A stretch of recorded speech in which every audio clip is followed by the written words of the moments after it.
Dan jujur yang teramat, kondisi krisis adalah situasi ketidakstabilan suatu negara yang dapat memicu munculnya hal-hal yang tidak diinginkan di suatu negara. Dalam situasi krisis ini, negara akan mengalami keguncangan atau penurunan ekonomi yang signifikan.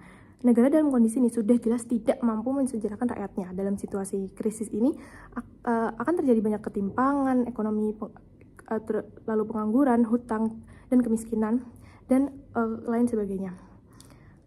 Dan jadi yang terhormat, dalam kondisi ini, suatu negara tidak bisa menyelenggarakan pemerintahan dan kegiatan ekonomi dengan baik. Rakyat akan menjadi sengsara karena negara tidak dapat memenuhi kebutuhan hidupnya. Krisis bisa terjadi karena makin berkurangnya pendapatan negara, baik di sektor industri, pariwisata, perdagangan, dan lain-lainnya yang selama ini dilakukan secara legal. Lanjut kepada kegagalan mekanisme. Yang pertama,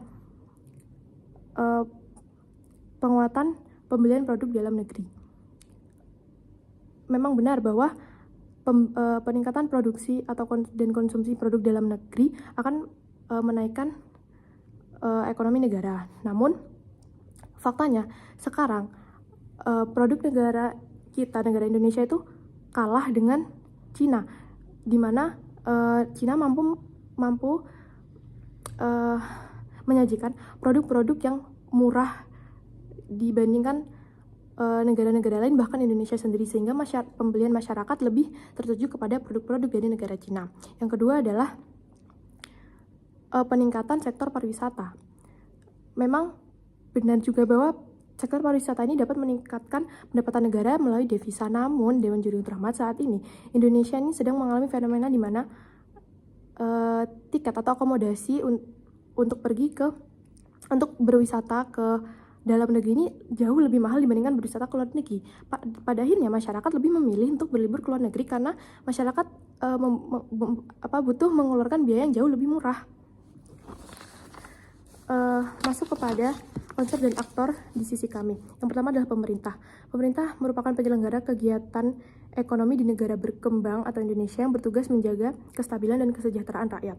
Yang kedua adalah rakyat atau masyarakat itu sendiri, dan merupakan aktor yang rentan karena merupakan orang yang akan paling terdampak. Masyarakat negara berkembang memiliki ciri khas hidup yang bertujuan terhadap uang atau materialisme atau money oriented yang lebih mengutamakan harta, terutama dibandingkan dengan moral. Masyarakat negara berkembang juga merupakan orang yang kesadaran pendidikannya itu masih sangat rendah. Kemudian stance dan goal kami adalah, Dewan Juri yang Terhormat, kami sebagai pemerintah mendukung mosi ini, yaitu ekonomi menentukan kestabilan suatu negara. Negara tidak bisa terlaksana dengan baik apabila ekonomi mengalami keguncangan. Mendukung mosi ini, yaitu dalam kondisi krisis, Dewan ini akan mengizinkan negara untuk menerapkan kebijakan ekonomi yang bersifat radikal, seperti termasuk sin industri, seperti melegalkan pekerja anak, pelegalan prostitusi, perjudian, dan alkohol. Kami mendukung mosi ini karena mosi ini mampu untuk mencapai kestabilan ekonomi suatu negara agar dapat menyelenggarakan pemerintahan dan ekonomi dengan baik demi menciptakan kesejahteraan rakyat. BOP, kami akan membuktikan bahwa pelaksanaan ekonomi radikal mampu membawa perekonomian negara yang menjadi lebih stabil dan mensejahterakan rakyat. Kemudian karena ini adalah mosi praktikal, maka kami akan menyajikan mekanisme bagaimana hal ini dapat tercapai. Yang pertama adalah mengganti atau mendapatkan hukum-hukum yang sebelumnya ekonomi radikal adalah ilegal, kemudian mengubahnya menjadi kegiatan yang legal. Yang kedua adalah membuat batas atau kriteria sebelum membuat sin industri dengan berbasis pengajaran edukasi seksual, pelaksanaan latihan kerja, dan mengenakan pajak dalam setiap usaha ekonomi radikal tersebut. Yang keempat adalah tentunya pemerintah akan mengevaluasi dan memonitor kegiatan sin industri ini. Yang kelima adalah menghentikan kegiatan ekonomi radikal ketika keadaan ekonomi negara sudah stabil. Disclaimer Dewan Juri yang Terhormat, kami percaya area perdebatan kali ini cukup membicarakan tentang apakah pada akhirnya ekonomi radikal mampu menaikkan kembali kondisi ekonomi atau tidak. Kita tidak akan membahas mengenai moral atau Indonesia sebagai negara konservatif. masuk kepada argumen kami yang pertama, Indonesia sebagai tiang negara, dan kedua ekonomi radikal yang untuk menciptakan kemandirian ekonomi masyarakat.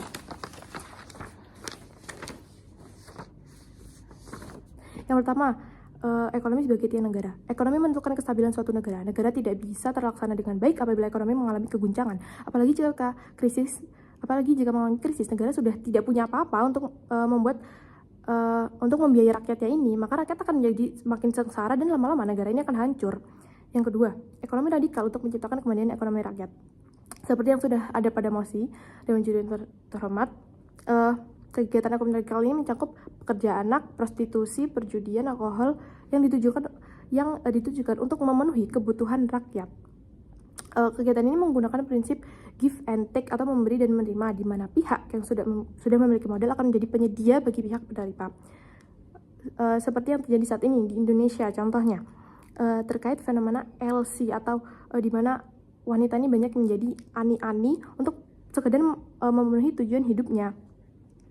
Namun tidak dapat dipungkiri juga bahwa uang atau harta yang dihasilkan dari kegiatan ekonomi radikal ini cukup tinggi. Maka dapat dilihat bahwa ekonomi radikal pada akhirnya mampu dalam memenuhi kebutuhan rakyat itu sendiri.